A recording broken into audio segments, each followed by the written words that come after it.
Thank you all for inviting me. I'm thrilled to do this because anytime I have the opportunity to talk to reporters, I have basically one message, which about the Department of Labor, and that's simply this: that we want to be your first point of reference when you write about work, workers, or workplaces. And I'm often shocked at how many times, like, I'll call a reporter after they wrote a story and said, "Why didn't you call us on this?" And it was a workplace story, and they'll say, "I never thought to cover the labor department. I never thought to call the labor department on a workplace story." And this also reminds me about the time when every year at the end of summer, when I cannot take my vacation because I have to work on and plan for Labor Day. And you'd be surprised how many people say, "What does the Labor Department have to do with Labor Day?" And just by virtue of the fact that we have the same word in the name is enough for me. A little bit about the Labor Department, if you're not familiar with it. We are the Labor Secretary in the Labor Department is really the President's advisor on all matters of work. We started in 1913. We celebrated our centennial recently. We had a great time doing that. But we were an offshoot of the Commerce Department. President Taft reluctantly signed the Organic Act that created the Labor Department shortly before he left office, and so President Woodrow Wilson became the first president to appoint a labor secretary. He, of course, appointed a man named William Wilson. They were not related, but it created confusion for the next couple of years. Since then, the Labor Department's mission has changed a little bit. The Secretary of Labor in the Depression, Frances Perkins, I hope you are all getting to, that name is becoming more familiar to you lately since former Washington Post business reporter Kristen Downing wrote a terrific biography of her called The Woman Behind the New Deal. But Frances Perkins was the first woman in a president's cabinet.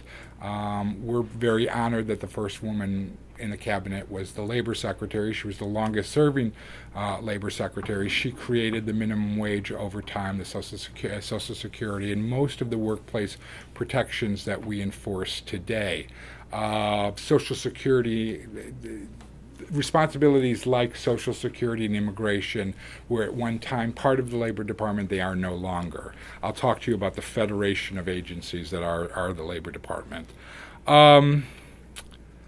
We have right now a pretty terrific, they've all been great, but we have right now a pretty terrific Labor Secretary, Tom Perez, who's become quite a player within the cabinet and quite a voice for the administration on a variety of issues. And we've got really great people and great resources for you that I really want you to take advantage of. The department is a federation, and I have to use my cheat sheet here. I'm going to go through all the different divisions of the department and briefly talk a little bit about each one of them because you'd be surprised how relevant they may be to you. The department houses ILAB, the International Labor Affairs Bureau. So all of our work having to do with supporting workplaces, and workers worldwide are not necessarily happening at the State Department. They're actually happening at the Labor Department. The Employee Benefits Security Administration is all of the pension and retirement benefits aspects of work. The Employment and Training Administration is basically our workforce system. So there are hundreds of one-stop career centers where you go and file for unemployment or get job training. That's part of the department. The Mine Safety and Health Administration is usually only in the news when there's a major mine catastrophe. But the Occupational Safety and Health Administration is basically the place where workplace accidents and workplace health and safety happen. As also, some of you may not know this, federal whistleblower programs are run out of OSHA. ODEP, the Office of Disability Employment Policy. OLMS, the Office of Labor Management Standards. That's where we protect the rights of union members in their elections and in their representation. The Veterans Employment and Training Center, which is our work on behalf of getting veterans back to work. the the wage and hour division, which is basically the minimum wage, overtime, Davis-Bacon, FMLA issues, and the Women's Bureau, which is one of our oldest departments, which is the only federal agency dedicated to the issues of working women. The department is one of the largest enforcement agencies within the federal system, and you may be surprised to know that. So if you look at us as sort of the top cop on the workplace beat, for example, so we enforce all the health and safety laws at a workplace unless it's in a state where there's a state plan state. All the MSHA, the mine safety and health laws, anything involving overtime, minimum wage, things like that. So we are an enforcement agency. We do have inspectors and investigators. We do have, legal authority, and we do put people in jail. That's basically the federation of what the Labor Department is.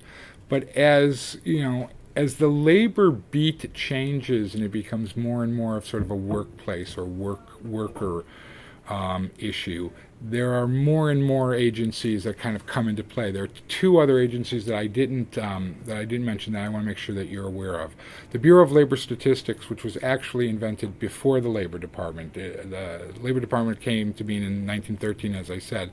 The Bureau of Labor Statistics has been in existence since 1884. It was part of the Interior Department.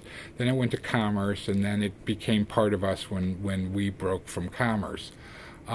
BLS is, if you've never dealt with them, probably one of the greatest resources a journalist has. And if I leave you with nothing else but putting BLS in your head, I will have considered this a successful meeting. This is non-political,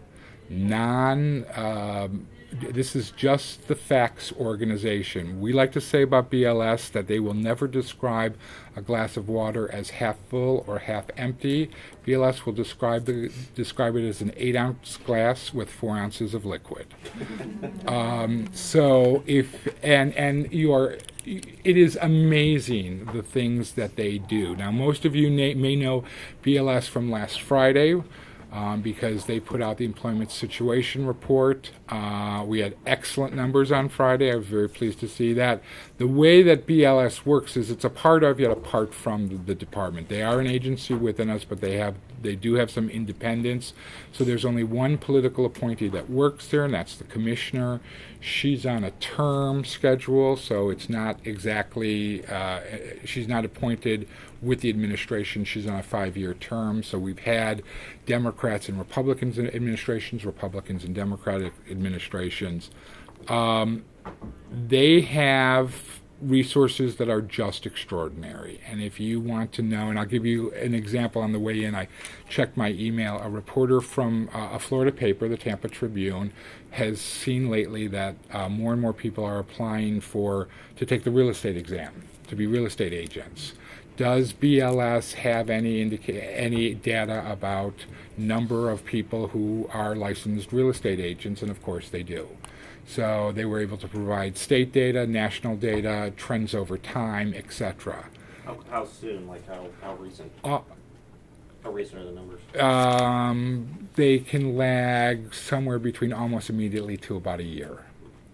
Usually with government, it's, a lot of the stuff that we'll get out now is like end of 2013 things. But they'll be able to see if it's stuff that they track in different time series or in different occupational series.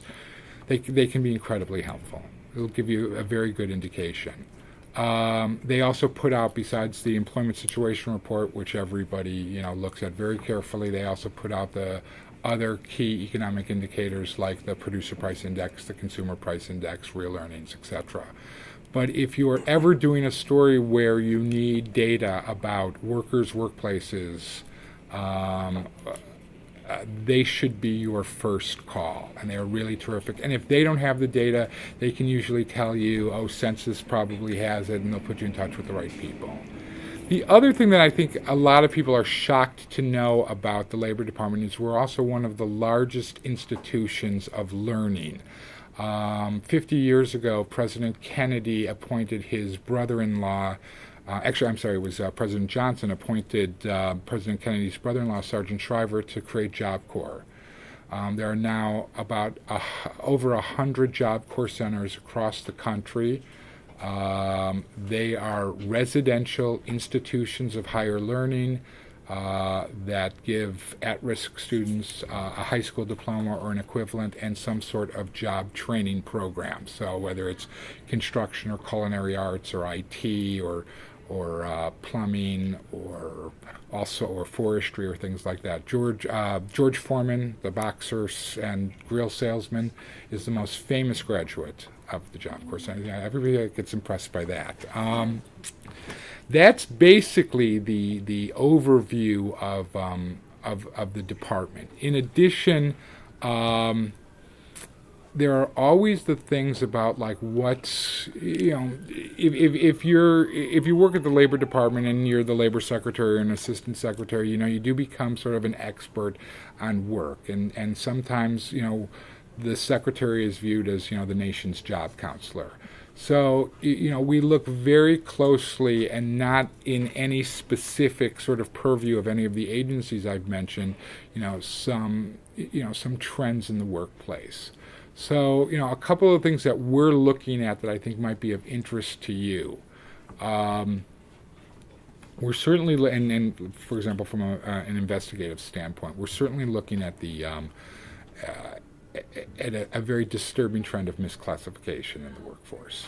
That is, being an independent contractor, saying that you're an independent contractor, whether you're a truck driver working for Carl's Trucking, but Carl doesn't pay you; they pay you as an independent contractor, and therefore you don't have the same protections and wage protections, health and safety protections, any types of rights protections. McDonald's and other companies are dealing with this now that their employees are independent contractors. So the misclassification of workers is something that we're seeing that's certainly interesting. It certainly impacts the economy, and it's certainly happening in a variety of sectors. The other thing, you might be familiar with this, that we're sort of promoting as a way to get people, policymakers, politicians, pundits, all the P's to start talking about is the issue of paid leave. And I was wondering if I could show something that we've done. Can we go to the paid leave? By the way, this is my colleague Tanya Mejia. Hi. Hold on, Tanya. There you go. Yeah, can we maximize it, Tanya? Hit upper right corner. Yes. Can we get sound on this too? Yes. Yeah, people are video. So it is maximized. Oh, okay. Sorry, it's just that projector screen. It's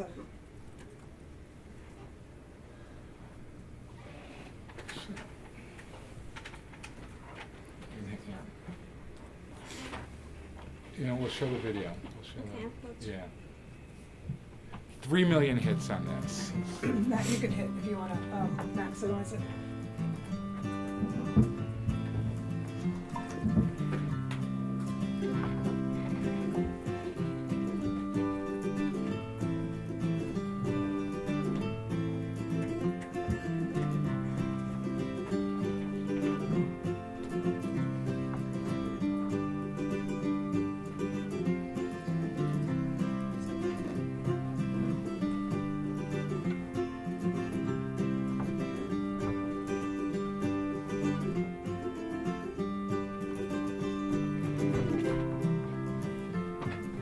So one of our most senior executives today is doing a half-hour interview with German public radio, because Germany was so flattered that we selected them on this for the comparison.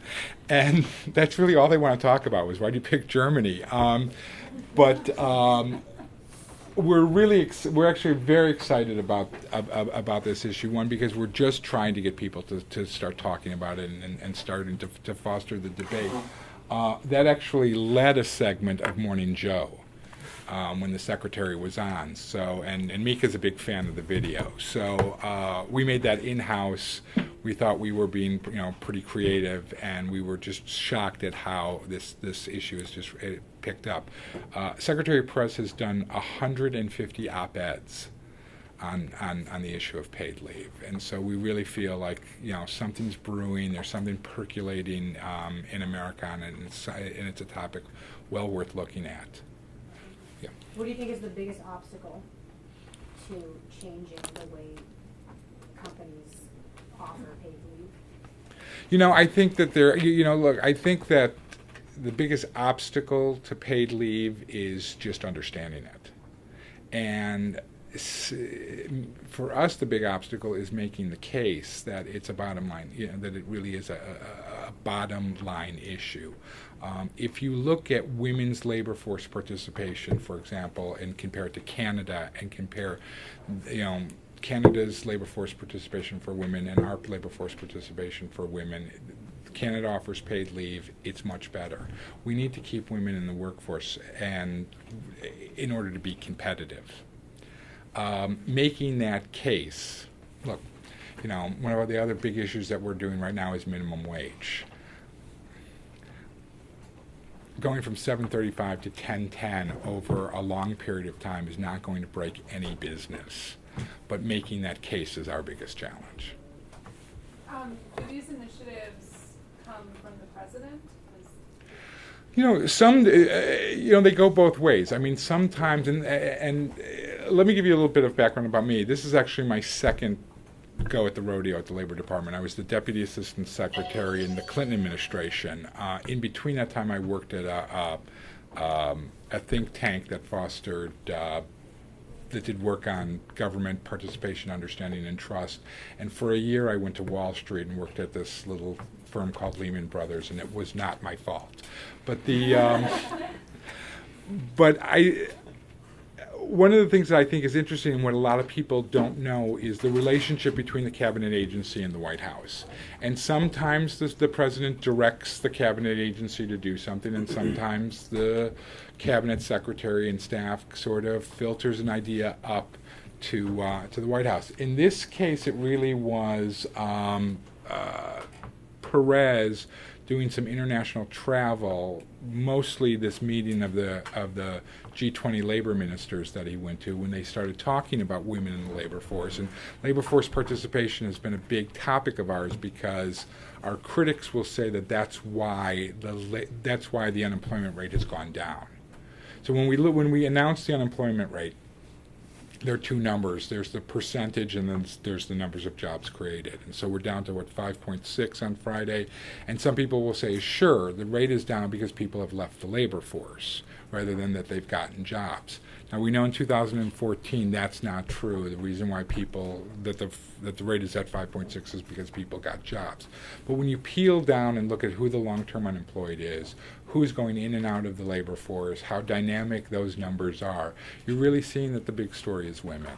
When I was and I brought up my experience because when I was at Lehman Brothers, one of the interesting things that they were doing, and something that I wish we did more of, was looking at this issue of the white space on a woman's resume, and what that really means. And so we were at Lehman Brothers. We were trying to change hiring managers' attitudes about the white space on a woman's resume, because just because at an investment bank, Lehman Brothers, Goldman Sachs, whatever, what they were seeing was, women from Harvard and Wharton would graduate, high honors, get recruited, work for about 5, 6, 7 years, then leave to have children, and then want to come back 10 or 15 years later.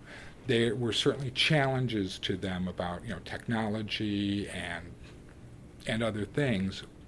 But what we had to start looking at is, what were they doing while they were out of the labor force, and what were the skills applicable to what they were doing. So when somebody came in, and rather than have the white space on her resume, she said she was the commissioner of baseball for Rockhaven, Connecticut, meaning that she was very involved in her son's Little League team. That was a leadership thing that we looked at, and that's the way people need to start looking at things. Now, we're not getting that involved in that, although the Women's Bureau at the department is. But the whole idea of about if we're going to remain competitive, one of the big issues is women really are the secret sauce in the economy, and other countries know that, and we're just beginning to figure that out. Anything else? I'll follow up on that. Okay. Like this fall, the president, I think led by Betsy Stevenson, Council of Economic Advisors, came out with a whole, effort Mhm. to try and engage this conversation about women in the workforce. Yeah. So Betsy Stevenson is a former chief economist at the Labor Department, and she's terrific. And if I can tell you another source, Betsy, who's done a ton of work on the relationship between the economy and happiness, is really some really terrific work. But yeah, so we had the Working Family Summit here in Washington that Betsy and the president led with. And we've really been incubating the idea, but I think the White House is really catching on. We'll see what happens in the next couple of. There's going to be a big speech coming up in January. Well, let's see where this, if this makes it. Two questions. Excuse me. I have two questions. The first one has to do with the sharing economy. Mhm. I wanted to know if the Labor Department has any involvement at all in regulating Uber and Airbnb and other tech companies that work in the sharing economy space.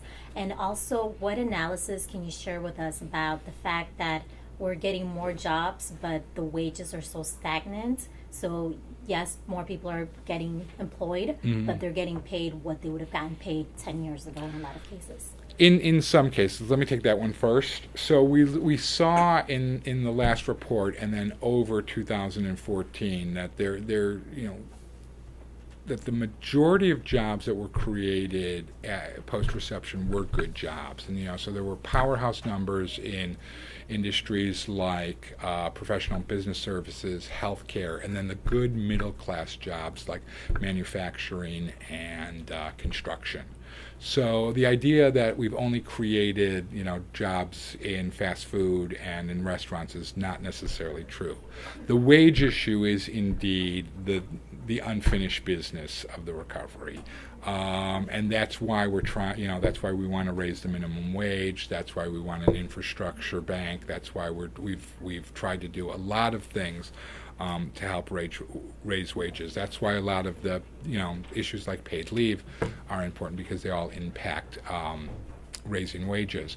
I would say, and something else that people don't think about is getting the money that you are owed is the work of the Labor Department. So there's a lot of wage theft in this country still, and we do a lot of work in that. It's amazing to me the number of busboys in Chinese restaurants who don't get paid the minimum wage because their employer takes advantage of them, or workers in maids in hotels and things like that. But you are right. The wages have not kept up with job creation. We've been talking about this for 20 years. This is a trend that's been going on for 20 to 30 years. And I think you can expect to see a focus on that, in the last 2 years of the administration, certainly. On the sharing economy, that stuff is happening that stuff is evolving, and our role and responsibility in it is evolving too. We are not investigating, home B&Bs. Like we might investigate a hotel. Certainly the Uber issues like Uber and things like that may be regulated more on a state or local economy, but it's not something that, we're certainly watching it. Yeah. You mentioned earlier, you'll have reporters who are like, oh, I didn't even think to call you on that. What's an example?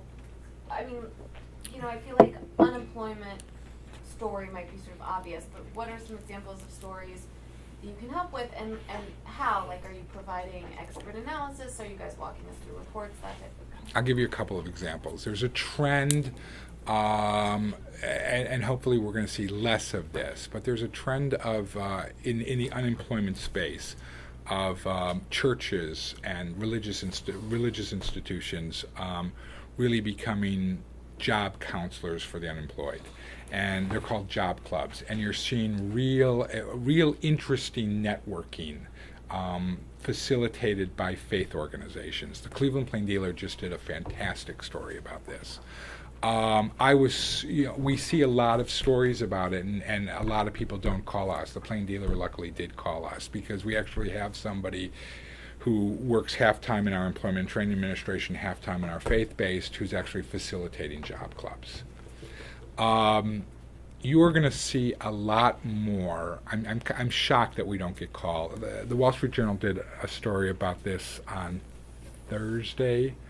The $140,000 a year welder. I don't know if you've seen it. It's been passed around a lot. Okay. All right. That's a result of an apprenticeship. And you're going to see that apprenticeships are now the next 4-year degree, are the alternative 4-year degrees. And because when you think about apprenticeships, you think of butchers, bakers, and candlestick makers.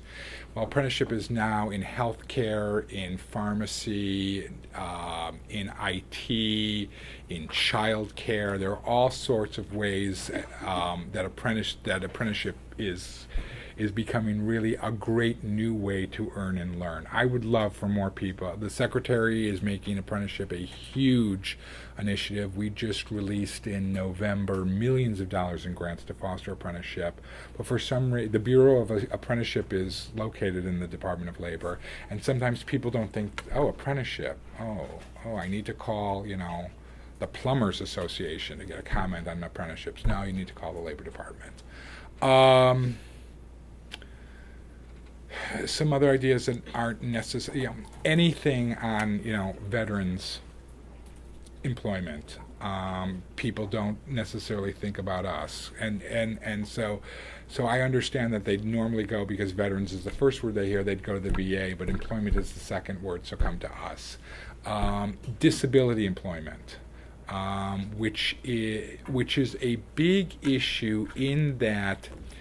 And here's something just for you all to think about if you haven't thought about it. Disability is the only minority group that you can sometimes be in and sometimes be out. And so, right? Never thought of it that way, right? So you can be temporarily disabled. You can't be temporarily a woman. You can't, So right? Usually. So the dynamics of workplace issues around disability are fascinating. And there's a lot of misconception about disability in the workplace, that to provide an accommodation is super expensive. I think the average cost of an accommodation is something less than $400. And when you're talking about disability, you're talking about what's the range of disability that we're talking about? Well, I mean, I mean, a veteran from one extreme would be a veteran with post-traumatic stress disorder, to you are disabled when you break your leg, and if you have to elevate your leg, you have to elevate your leg at work, and so your employer may have to accommodate you for some sort of leg elevation in your cubicle. Temporary mental health issues, seasonal depression, is something that so your employer may have to accommodate you with a sun lamp, things like that. I mean, those are issues that people don't necessarily think about. They think about, I'm going to have to build a ramp everywhere, and that's not, that's when you talk about disability, that's not what we're talking about. So I don't want to get in the way of you giving us great story ideas, so you can certainly continue. Okay. But on the logistics of this, I think most of us often are writing day of. Mm-hmm. And so if we call you folks, I mean, logistically, are there people who can go on camera to explain this? Can they go on the record from print and radio? And I mean, if we are calling about an issue, whether it's a statistical release that day or something that's happening that's timely, do you often accommodate that, or is that not realistic? A couple of things. We work very hard to accommodate that, and one of the things that we're seeing, and so I'll let you all know about this. We know our news cycle is this: you'll call us with something breaking, and you'll write that breaking story, and then in the old days, a couple of days later, a couple of weeks later, you might come back and say, "Hey, I really want to explore this." And we'll work more closely with you, and we'll get that longer piece. We know that that's changing, and so our goal is to get the second day story on the first day. So we will be more accommodating to you to get a spokesperson on television, to get somebody quoted, and there's lots of ways that we can do that. One of the things that we're doing, I should let you know, is we're moving to narrative press releases. And I'd love your feedback on this. So, so I'll give you an example. Here's a great story that happened and you might have seen it, got lots of national attention. The Ringling Brothers had an accident. The circus was... Okay. What? I was in Volume Palm Beach, explain this. We had 3 White House reporters here Yeah. this morning making fun of the person who asked about what does the president think of the circus accident. And it was a running joke for the entire presentation. Wait, which circus accident? That was the joke, like, Oh. it was It like a became this- crackpot question that everyone's like, what are you But anyways. Okay. continue. There was of course I picked this. Okay, there was a Ringling performance in Providence, Rhode Island, and these aerialists, women who do acrobatics hanging from their hair, fell. The thing fell. It was a big news. It was on camera. It was on camera. They had the cameras of it. Okay. So after the investigation, we would issue a press release, and it would the press release would say in the olden days would say the U.S. Department of Labor's Occupational Safety and Health Administration announced today that they found Ringling Brothers not in compliance and fined them blah blah blah blah amount for injuries to 4 workers who were performing aerial acrobatics hanging by their hair, blah blah blah. Okay, right? That's what a government press release would say. If we were to issue that today, the release would begin something like a $10 piece of metal that many people use as a keychain was responsible for the accident that injured 10 aerialists. The carabiner, do you all know what a carabiner is? Okay, I'm very impressed because I had no idea. And everybody was talking about the carabiner, and then they said it's what you have your keys on. That's what failed. And so we're not going to bury that lead anymore. So we're going to give you the second day story on the first day. Here are the other advantages. We have 6 regional offices across the country in San Francisco, Dallas, Chicago, Philadelphia, Boston, what did I forget? And Atlanta. So for if you need somebody regionally, we can usually do that as well. For quotes from the secretary that you need right away, we'll often send you something written that he has approved and has seen if you need something right away, if you want him in the story. And for TV people, we are making it, I think we do a pretty good job. We make it a priority. We understand your business, so we know that, nobody's going to say, gee, it would have been great if you would have called me 3 hours ago. If you could have called me 3 hours ago, you would have called me 3 hours ago. So, yeah, we're making more of our spokespeople available, not just our experts, but also our spokespeople if you just need somebody on camera to do something. And we're doing lots and lots more in Spanish and foreign language. So, for example, one of the things that we're really excited about, and we found this out on Friday, is that starting next month, we'll have even more data about the Asian population and the Hispanic population when it comes to the monthly jobs report. So we're pushing more and more of our Spanish-speaking staff, both on the political side, for lack of a better term, and so that would be like the Spanish-speaking secretary, the Chinese-speaking deputy secretary, and then the lovely pointed head economists at the Bureau of Labor Statistics who also speak foreign languages.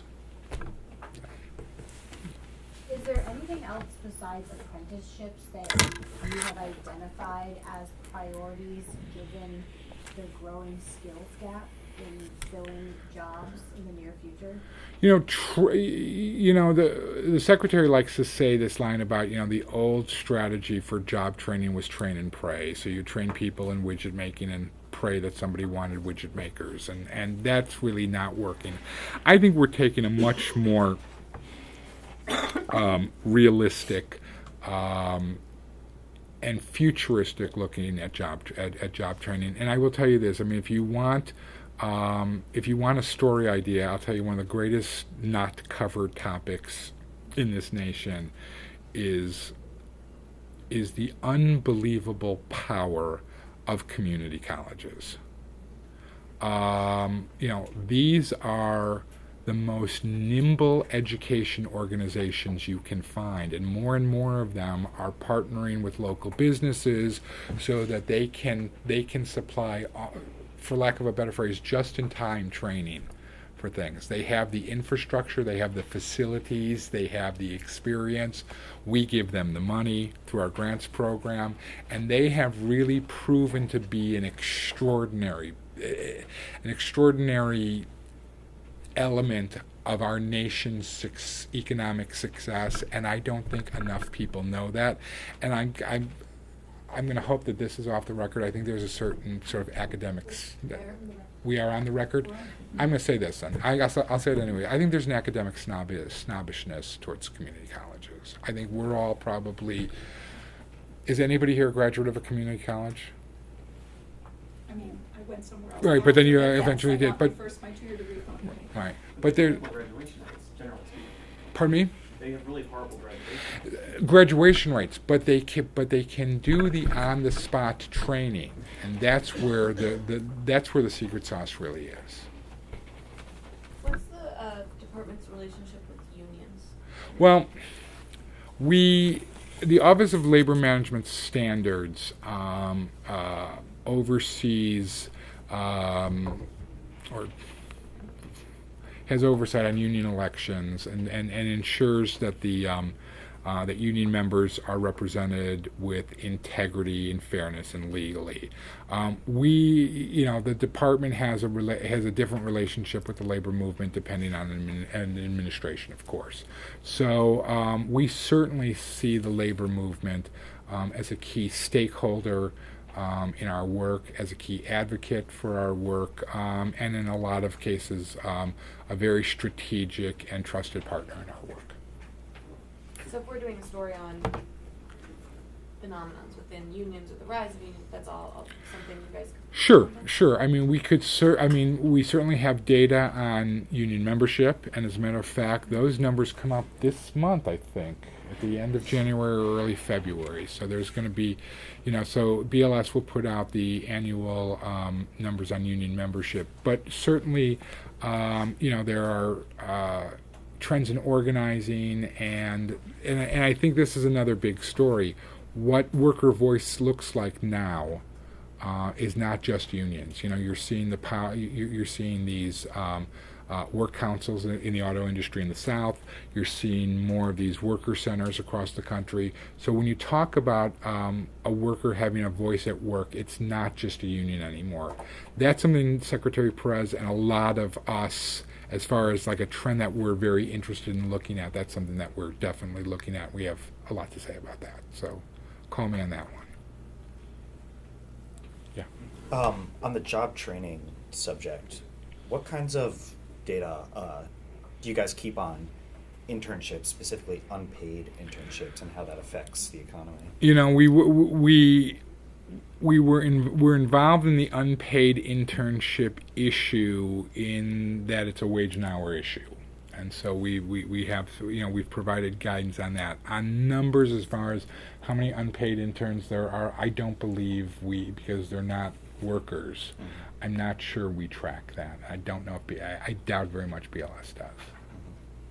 Yeah. Talk a little bit more about immigration. You said at one point immigration issues were under the purview. Yeah, a long time ago, stuff like immigration and Social Security were part of the Labor Department. I mean, certainly now, our role in immigration topics falls under the guest worker programs, the H's, the H1B, H2B, the H visas, and foreign labor certifications and things like that. So, one of the things where we're a great resource is, what are foreign workers doing?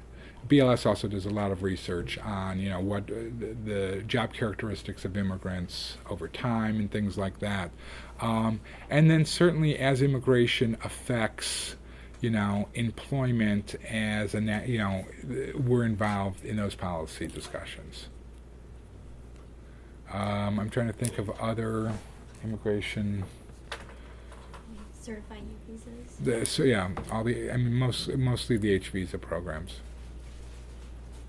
We talked about Tom Perez being, this is not the exact word you used, but being outspoken, being a vocal advocate of the Labor Department. Could you elaborate on that? Because I did read that it's not typical for the Labor Secretary to be so out there with their views. They tend to sort of take a step back and let the others talk. I you all are much younger than I am, so I don't know if you remember President Clinton's first Labor Secretary, Bob Reich. Do you know? Okay, you know him now from his movie. Okay, but he was.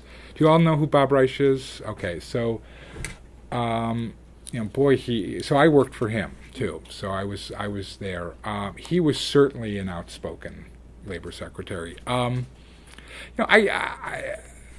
I've seen these articles like, oh, Tom Perez's star is on the rise, and he's the, it's not usual for labor secretaries to be so, they always go on television the first Friday of every month to talk about the employment situation, and that's an important job of theirs, because they have to, if the number is good, they should crow about it, and if the number is bad, they need to reassure, the American public, what's going on in the economy. And so I'm always pleased to see labor secretaries of both parties go out and do the numbers, good or bad. They don't just take, if they're going to blame you for the rain, you might as well take credit for the sunshine every now and then.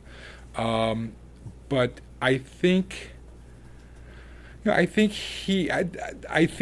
became labor secretary at a time when these issues really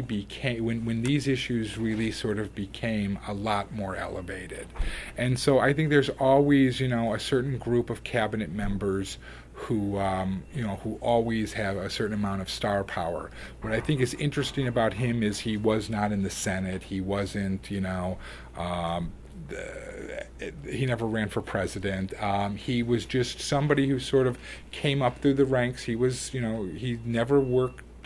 He's always been in public service. He's always pretty much worked for the government as both a career and an appointed official. And I just think that he's got a compelling story, and the time is ready. And frankly, I will tell you this. I think the president is using his cabinet much more effectively in the second term than he did in the first term. So what's the skinny on the talk that he was up for Attorney General? I'm sure he was. He was a great. He was a great Assistant Attorney General in the first term of the Obama administration. I think. Look, I was never privy to conversations between him and the president, but if I had to bet, I would guess that the president said he was doing a pretty fantastic job as labor secretary, and that's where he needed him. Hey, I don't know if you talked about this before I came in. I deal mostly with the data stuff, the jobs report, the consumer prices, and all that. And you guys just give us the numbers and no explanation behind the numbers. And you just talked about trying to go beyond the regular press release. You plan to say, oh, this is why we've had 335 jobs in December this year. This is the challenge when you deal with BLS. And you missed my glass half full analogy, and your colleagues can share that with you after I leave. But BLS is intentionally boring. They're not going to give you. They're going to give you the data. Now, if you want analysis of that, then you'd have to call the Labor Department, and the best person to call, that we would put you in touch with for analysis of the numbers would be the chief economist, who is a political appointee. So you get the dry data from BLS.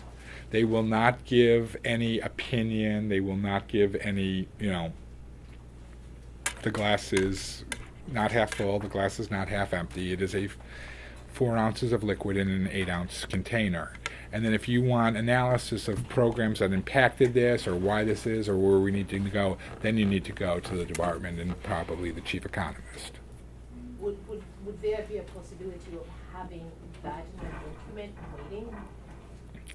Say in a lockup situation, because I do the lockup. Thank you. We're going to talk about lockups in a second. Thank you. So I'm sorry. Who are you with? Okay, so you're so you were there Friday. So you're no either. The jobs, no, You don't do the jobs report. I didn't do this one. This next one. I mean, look. In order to protect BLS's independence and integrity, I would be very hesitant to put on a BLS release that if you wanted political spin, I mean, and I'm paraphrasing this, but because this is what how people would interpret it, that for political spin on the jobs report, call this number. I can't do that. I can't. I don't want to infringe on BLS's integrity that way. I guess I need to do more and more of these meetings in order to get people to know that. But you're exactly right. The BLS data is dull. It's intentionally dull. So they're the steak. You want the sizzle. You have to call. You have to call the chief economist through us, or other groups. I mean, certainly that I mean, Reuters by all means is one organization that just doesn't ask for our analysis of the jobs report. You'll go to any number of people who call themselves economists. How's that for an answer? Okay. Because they have the same things, and I want to hear from the people who are collecting this data. I did not know. Well, look, they'll give you. I mean, the data collectors will give you the dry answer. I mean, the secretary does his interview with Reuters, and he gives the spin. He'll talk to Reuters. I mean, he goes out an hour after the numbers go out and does 30 interviews and does the spin. But you're not going to get spin from BLS, and I'm glad of that. Can we talk a little bit about lockups? What? No, it's good. It's. I mean, it's. It works for me for now. Well, I mean, look here. Okay, so are all of you familiar with lockups? Okay, so and this is why I won the coveted Government Communicator of the Year award, because I was probably going to be burnt at the stake, and Reuters was one of them that was going to, sue. Yeah, but you guys were mad at me. You know about this, right? When I changed the lockups. Okay, so the Department of Labor, along with several other agencies like Commerce, provide reporters sensitive economic data in a lockup scenario on the days that they're released. So on Friday, when we announce, the market moving monthly employment situation report, reporters at the Labor Department are put in two rooms. There's the television lockup and there's the print and electronic lockup. And so we give you the data a half hour before. You have to be credentialed. There's we have to accept you into it, blah, blah, blah, blah, blah.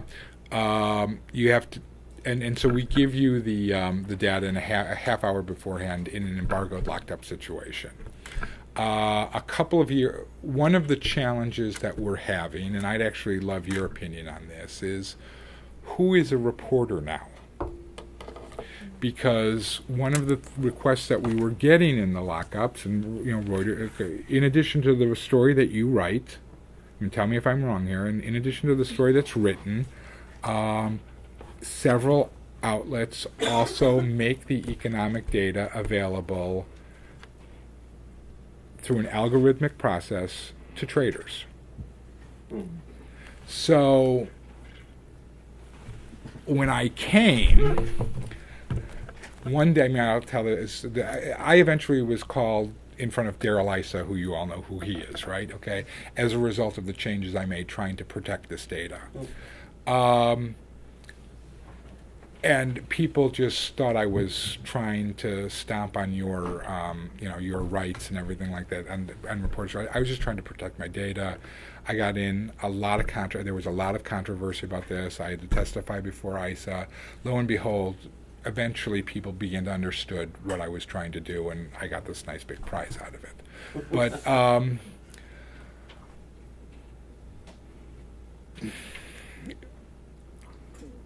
one of my first weeks at the Labor Department, in the first term, one of my colleagues said, "I can't come to this meeting. I've got to let Reuters into our phone closet." And I'm like, and maybe it was Reuters, maybe it was Dow Jones, maybe it was AP. It was somebody. And I'm like, what are they doing in our phone closet? And at some time in the previous administration, and I'm not blaming the previous administration, this thing happened where the financial media was starting this service of providing the data to subscribers in algorithms that we still do. And so my whole thing was there had to be some changes because there were what eventually I was able to say was that there were federal law enforcement looking at possible early releases. You can Google all of this stuff. It's fascinating. Somebody should eventually write a book about it. And maybe I will. I mean, because it's really it's just tremendously interesting. And news outlets in the lockups were accusing each other, and we're not talking about a second delay. We're not talking about a minute delay. We're talking about like 1/1,000,000th of a millisecond. You know about that. Big trouble for 2 seconds. Yeah, you guys did get in it was a trouble. big story. Yeah, it was a big story. And because this impacts the markets. So this is one of the things that we're wrestling with. I mean, we have this new thing. I don't know if you've heard about it. It's called the internet, and it's great. And maybe if we just posted the number on time at 8:30, that would be enough, and we could stop, because there is this race to the bottom in the lockup where everybody wants to be first. And one of the things where I disagree with you guys is who's a journalist. And when we started credentialing our reporters, I actually said I define a journalist as somebody who uses words. You have to use words, because there are journalists at the financials who all they do in the lockup is manipulate tables and send them through algorithms. That's how the financial journalists are making money. That's how they're making a living now. So, is that fair? If nanoseconds are really the big issue here, is somebody who is an algorithmic trading program getting the number 1/1,000,000th gazillionth earlier than you, the average trader, or the average consumer? Is that fair? I didn't think it was. We're still wrestling with this. I think we're gonna. I think we're gonna come up with some sort of innovative solution. Why would there be conceptually I understand the idea of an embargo, Mm-hmm. which allows people like everybody in this room to prepare their editors to sort of get some kind of there are economists in the room where you can call that. I mean, it's complex stuff. So what advantage would there be to society at large? I don't know. It's better journalism if we have an For embargo. 2 seconds, though. To delay it? Yeah. To give some people a 2-second delay. How would that go over at Reuters? How would that go over? Well, we would lose a lot of clients if we were late by 2 seconds. Because But you're late. But what about being just on time? if we're on time and everybody and Dow Jones is on time and Bloomberg is on time, then everyone's happy. If Dow Jones beats us by 1 second. Oh, it's the worst part of my job is the arguments that they have. Oh, Bloom, we had a technology fail, and I think maybe it was you guys that actually got the number out before everybody, because AD got the number out 15 minutes ahead of. Wow. oh, it's horrible. I mean, it's ridiculous, and it's here's what makes the challenge. I mean, what makes the problem so interesting is you could just say, okay, abolish the lockups. Journalism will suffer. good journalism will suffer because you need that half hour. I don't think you need the half hour to manipulate tables and send them to algorithmic traders. I think you need the half hour to do your. Pete, you do need that time. I'm not really all that interested in giving it to you. But a legitimate reporter who's in there who wants to write about complex economic data needs that half hour. So I'm sorry, I'm trying to keep up here. What is the policy as of today? As of now, we have tightened. Okay, so I made some changes and I announced them, and how we were credentialing reporters, how we were limiting the number of reporters per each outlet.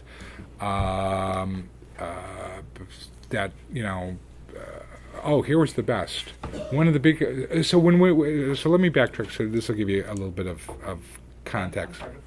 Just to clarify, there are a bunch of reporters who are physically locked in a room. Yes. And they're given this information, and they're not allowed to ask for outside help to analyze the numbers. And then they can publish it whenever they want to. We release them from the embargo at 8:30. So they come in at 8. They get a half hour with this. And then the embargo is lifted. But what's the benefit of having them in that room? So they have access to experts who can help them explain the numbers. But they can't get on their cell phones. They can't email others. So That's correct. There are real human experts in the room that they can talk to. I did not know my experts in the room. This is the first time I'm hearing this. Or they can make the experts available to you. Sure, you participate in my lockup at the Labor Department. There damn well are experts in the room. Yeah.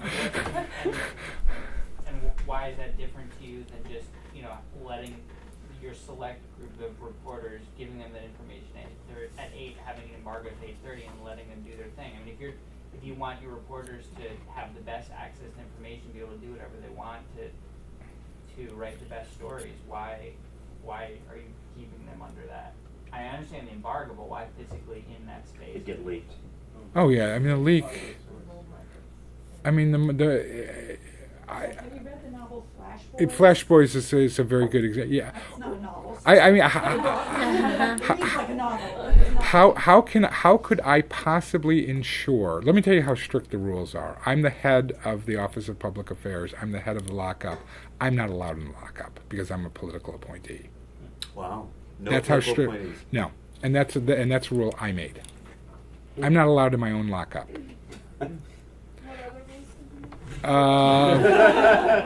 Well, here's one that here's where I'll tell you. We're working with the reporters. Actually, we butted heads and we finally came up with a solution. So after there were the FBI. Here's a great day. So I'm sitting in my office, blissfully unaware, and my assistant comes in and says, "There are 6 FBI agents here to see you." Not one. Okay. My last name is Fillichio. You can just imagine what I thought was going on, okay? So,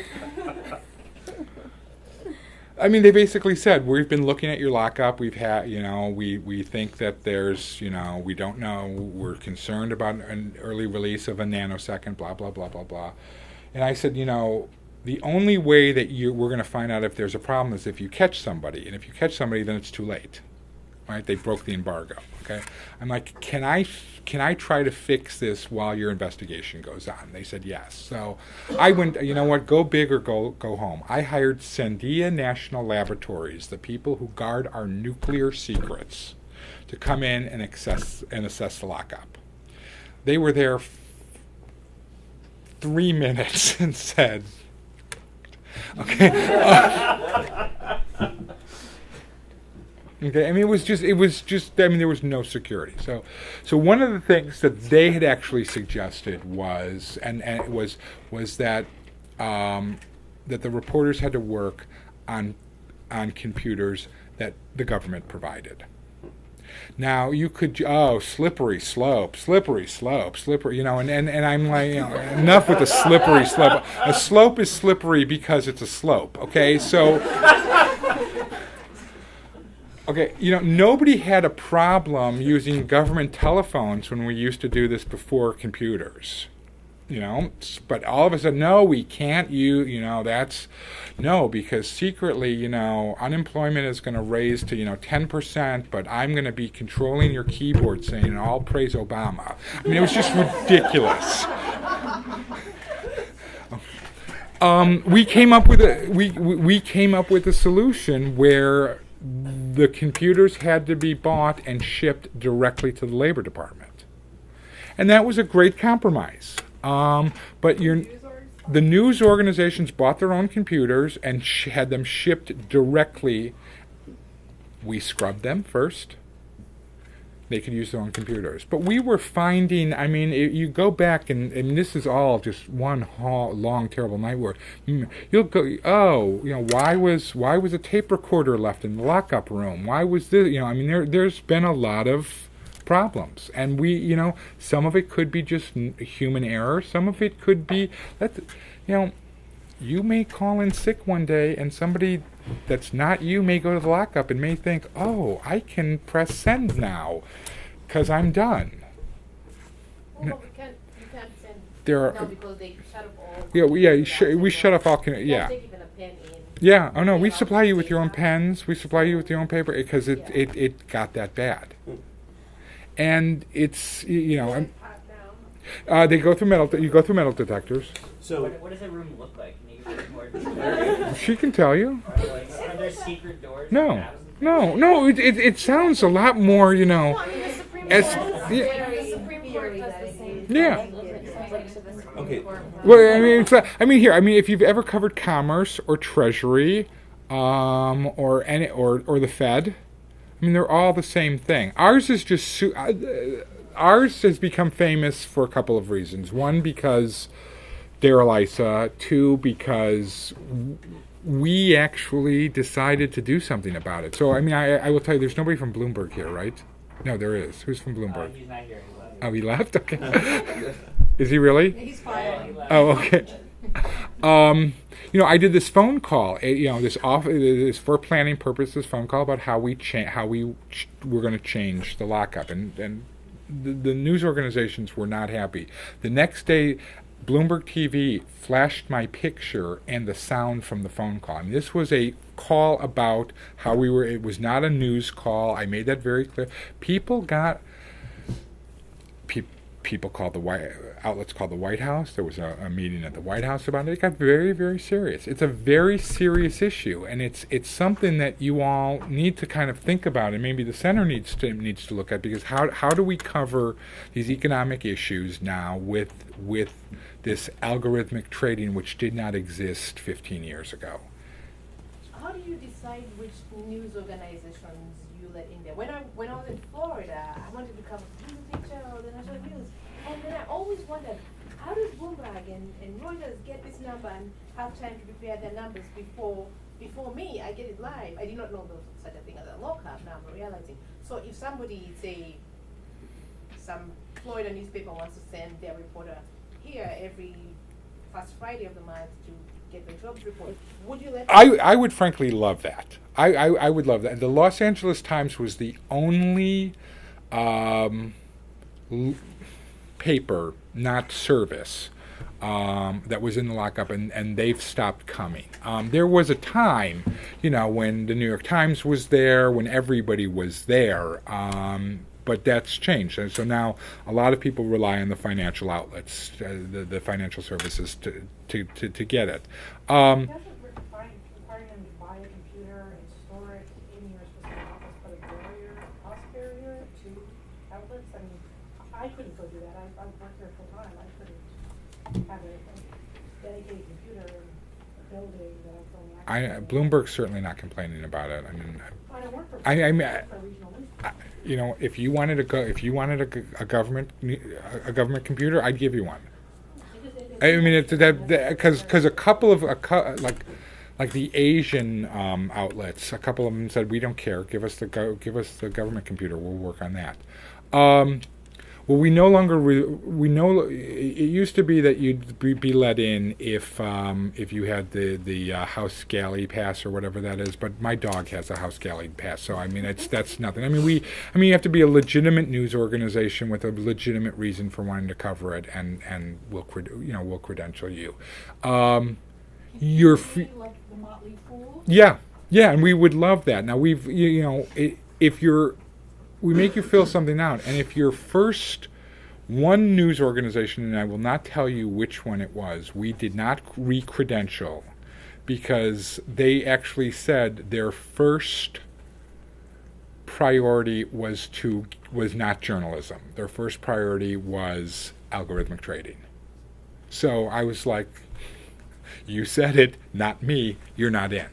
And it was a very silly thing for them to say, and so we decredentialed them.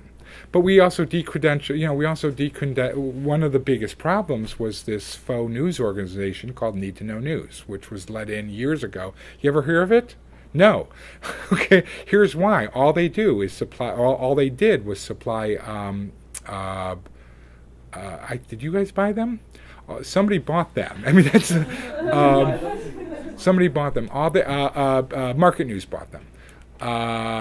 All they did was supply data to algorithmic traders, so we kicked them out. So is there still a millisecond advance release? Is there still the No, phones there's still. I mean, we think that right now, if the reporters in the room and their IT consultants are playing by the rules, it's a pretty level playing field amongst the reporters. There's this. Here's. I want to go back to your question though. Why do we lock them up? I can't control you in your office not using the phone. You have market moving information that nobody else has 30 minutes before anybody else has it. I have to control your lock. I mean, I can't. I'd like to trust you. So I'm almost confused about what everyone was so upset about when you made changes to the lockup. Well, if you were already locking them up. Yeah, no. Let me tell you. No, they don't have a problem with the lockup. That I was pushing journalism rules at the expense of how they were making their money. So it was mostly people upset. The people who were upset were the ones who were doing this algorithm thing. Yeah. Not the reporters who were just there to report them. Well, I mean, they're one and the same. You're talking Bloomberg, Reuters, Dow Jones, Market News. There's a business model. Yeah. So that Was the main change that you weren't going to credential them anymore? Well, one of the biggest changes was that I wasn't going to let 15 people from one news outlet in the room. Okay. How many reporters does it take to write a story? So we cut significantly. That was a big problem. The use of government computers, that was a big problem. I mean, nobody likes. I mean, look, you guys don't, or your parent companies don't like change. And it was an ugly situation, but I don't think I would have done it any differently, because I don't think we would have gotten to the result as quickly if I said, "Hi, we're thinking about doing this." I didn't want to tip my hand too much. Did you have the backing of the secretary, and did you think your job was in jeopardy over this? I will tell you this: I'll be the secretary then was Hilda Solis, and yes, I had the backing of it. I will tell you this: as I see, this is the one thing that keeps me up at night. On the first Thursday of every month, having seen Martha Johnson take the blame at GSA, and Eric Cisnecki take the blame at VA, and there's a whole slew of other people who have sort of done this. If there's a problem in the lockup, I'll lose my job. Because here's what will happen, and I'm gonna be really frank with you. Here's what could possibly happen. The number gets out early, and a half a millisecond trillisecond early, this is what we're talking about. You can blink your eyes 1,000,000 times in the amount of time we're talking about. And soy futures in Dubai do poorly for a couple of hours. And, that happens to be a friend of somebody at the White House or on Capitol Hill. It's Mitch McConnell's brother-in-law happens to be, the soy trader, and he lost some money. Yeah. Who's going to take the fall for this? I'll take it. I'll have to take it. We've tried very, very hard. It's the whole thing is just it's a fascinating process. Wait, so were people releasing the number a half mil? We don't know. This is the most frustrating thing. We certainly know that there was some unscrupulous activity going on. Their Need to Know News was being a little too friendly with press aides who were very junior, career press aides who were very junior people who were probably naive and trying to curry some sort of favor. We saw there were some accidents there were, where we saw that it could happen. Here's the other thing: technology is never perfect. Never perfect. So, we had an experience a couple of months ago that the IG is now investigating where there was some sort of technology snafu, and one of the and the number got out like a couple of seconds late, which shouldn't really mean anything. But one of the outlets actually got it out exactly on time because they had done something in their protocol that gave them an advantage. But it's not something illegal. It was something actually that we suggested that people do that not everybody did. So and then of course, somebody was all, well, blah, blah, got it out early or on time and we didn't. And I'm like, they did something that you didn't do. It's the biggest lose-lose scenario when the lockup doesn't go right. Why do the lock at all? That's okay. So that's the big question, and I'd love your opinion on this. So you not only do you have the electronic. See, here's the other thing. We also have the TV lockup, and if they break the embargo, we know it. Okay, it's right there. Okay, and we have actually had problems with the TV because there are very strict rules, like we now can't bring the reporters out to do their live shots until like 3 minutes.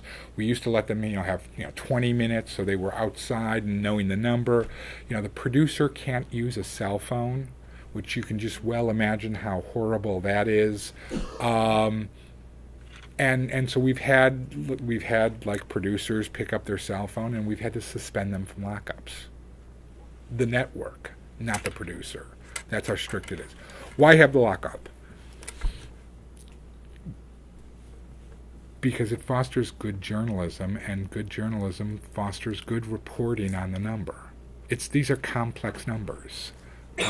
This is a complex issue. I mean, I'm not an economist. I pretend I know what I'm talking about when I talk about economic data, but in order for you to do your job, you need the lockup. So what I'm thinking is, eventually something is going to change. I think it's going to be unfair that at 8:30, because as much as the wire services are all rushing, who would have ever thought that financial television would be as big as it is? And let me just finish this. It's shocking how they'll start CNBC, Reuters, television, Bloomberg, all the financial outlets will start talking about the number a week beforehand. They have so much time to fill. There's guessing, ADP makes a guess about how much it is. People, we have nothing to talk about. It's Wednesday, the number comes out on Friday. Let's put some economists on and have them guess what the number is going to be, and we can talk about that. Okay, it happens, and there's a lot of it. So the stakes are so high. I'm a little worried about the moment that if and when we abolish lockup, that Hampton Pearson from CNBC at 8:30 when he's in front of the Labor Department is literally reading the press release, because what he had before was a half hour to write a good script, to ask questions, to be able to, Contextualize. contextualize it. Yeah, that's the key word. And everybody remembers what happened when the Supreme Court decision came out on the Affordable Care Act, and almost everybody got it wrong, Yeah. because they were literally starting at the top and reading it on camera, as opposed to reading through to the end and seeing, oh, look, there's this little clause at the end. So I get that. We have time for just one more question, and then we're gonna have to wrap up. Let's do two. 'Cause we're him and then Okay, you. fine. I've lost control. Wow. As big a problem before the economy tanked. Now, well, don't forget, it's not really covering the economy that's the issue, it's the technology involved in it. So was this a bigger problem before the internet, when reporters came in and we gave them paper releases and had an embargo? No, it's how it's how technology and the security of technology.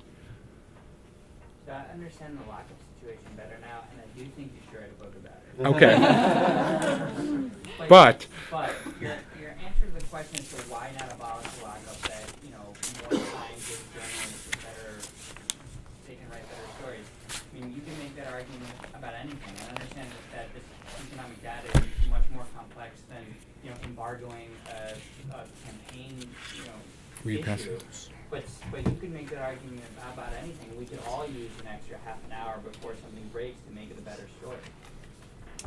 But the difference is, And I which understand it's stories market make moving. millions? I Yeah. understand that, but Hire better reporters. Carl, I'm sorry, your cell phone's not on here. no, it's not. No, what is it? It's not. It's not on there. Carl, thank you very much. Thank you. Thank you. I'm going to give you to take with you the National I Press love Foundation mugs. mug. I love And mugs. Tanya, Thank if you you. would like one, we've got one for you too. I want to thank Thank- Tanya, who was very helpful in Thank you. setting this up.